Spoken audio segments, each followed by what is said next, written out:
And now, it's time for another Dice Tower review with Tom Vasel. Hey folks, today I'm talking about an expansion for the Star Wars X-Wing miniatures game. This is Imperial Aces.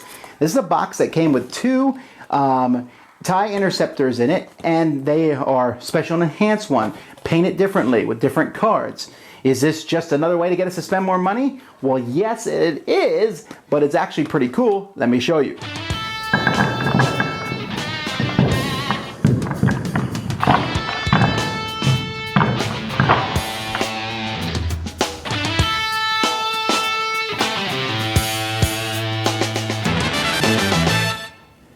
Okay, what we're looking at here is the original TIE interceptor. Okay, you can see how that one looks. Here are the two that come in this set, so you can see the paint job differences on them. Now you can see here that this one is just basically gray and black. This one here, the Saber Squadron, has a red stripe on it, and then the Royal Guard ones is essentially just red and black. I actually think these are cool, and I know some people have complained that the paint jobs are different, but I mean, what does it matter?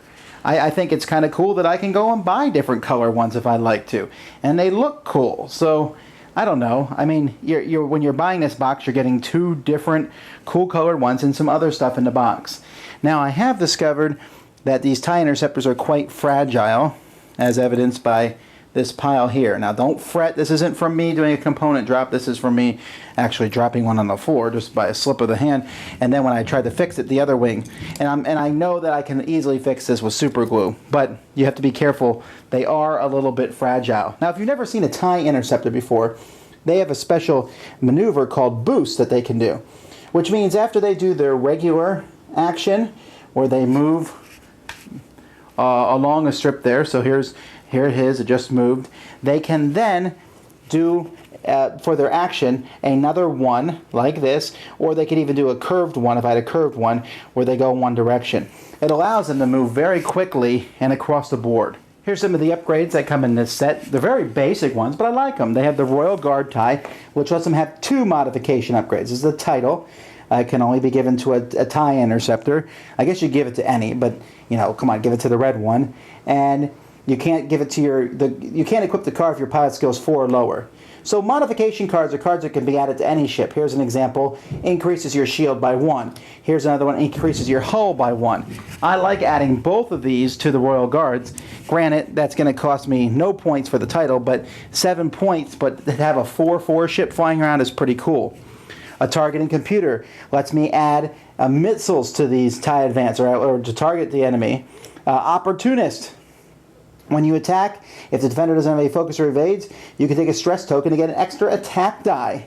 And then I like this one, push the limit. Once per turn after you take an action, you can take a free action for a stress. So you basically take 2 actions for a stress token. Here's the 2 regular ships that you can take, the Royal Guard pilot and the Saber Squadron pilot. And if you notice, there's only a difference of 1 in between them, and that's simply because the Royal Guard pilot has a 6 piloting ability as opposed to the 4 piloting ability. When we look at the special guys, here we have Kirkanos and Lieutenant Lorer, and yes, I know I don't know how to pronounce these names, I only read them in books. But anyhow, when this guy here can spend an evade token at an attack, this guy is pretty cool though. He can take a stress token when doing a barrel roll action to curve his barrel roll, which gives him such immense maneuverability. Granted, it's still in 1, so he's not going to be flying all over the map, but I like this one a bit. And then the best pilots are Connor Jax here and this Cowl guy here. When this guy reveals a maneuver that, you know, he does a spin around, he can treat the number as if it was 1, 3, or 5. Well, there's not even a 1 on the dial, which is great. But so you can do a really short turnaround, a loop, you know, to come back.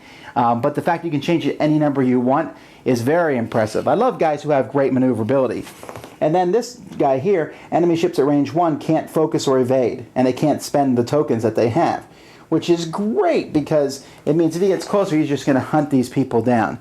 And these guys aren't really that many more points. If you notice, it's 21, 23, 24, 22, 24, 26. A pile of other tokens are also included in the game, and especially, you know, your typical stuff, more shields and things. But there's these tokens here that are included for a very fun game that this has, in which you take one Imperial ship and you call it the prototype.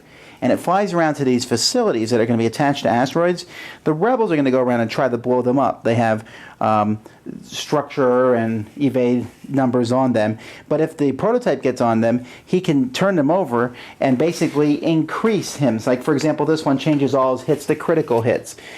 This one here adds 3 to his hull. So the rebels have to destroy the prototype, while the bad guys the Imperials have to destroy all the rebels. But this prototype can become pretty awesome. It's just a neat scenario, and I'm glad they included it.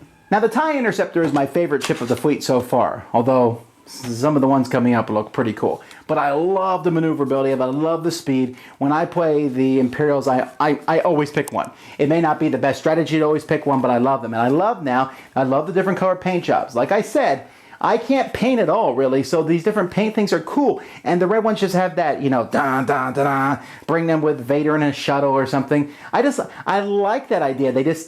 I don't know. It's something that adds to the game. But this comes with a lot of tokens and a ton of extra cards and stuff. And honestly, most people go out and buy their ships 2 at a time anyway. So instead of just buying a regular TIE Interceptor, buy this one.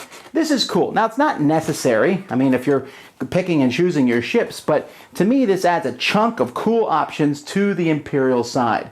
I like the Imperial Aces. I know they're coming out with a Rebel pack soon to counteract that, and I think that's cool. It'll be cool to see these things put up against each other. This game, to me, just keeps getting more and more exciting, and it's always good to give each side cool cards. And every time you get these cards, like I get in this one, I think, how can I mix and match these with the original game? So, lots of fun. Very much enjoy the Imperial Aces. Thanks so much for watching the Dice Tower videos. Find more great videos and reviews, as well as our top-rated audio podcast at Dicetower.com. You can also find other great shows at Dicetowernetwork.com. I'm Eric Summerer, and you've been watching The Dice Tower.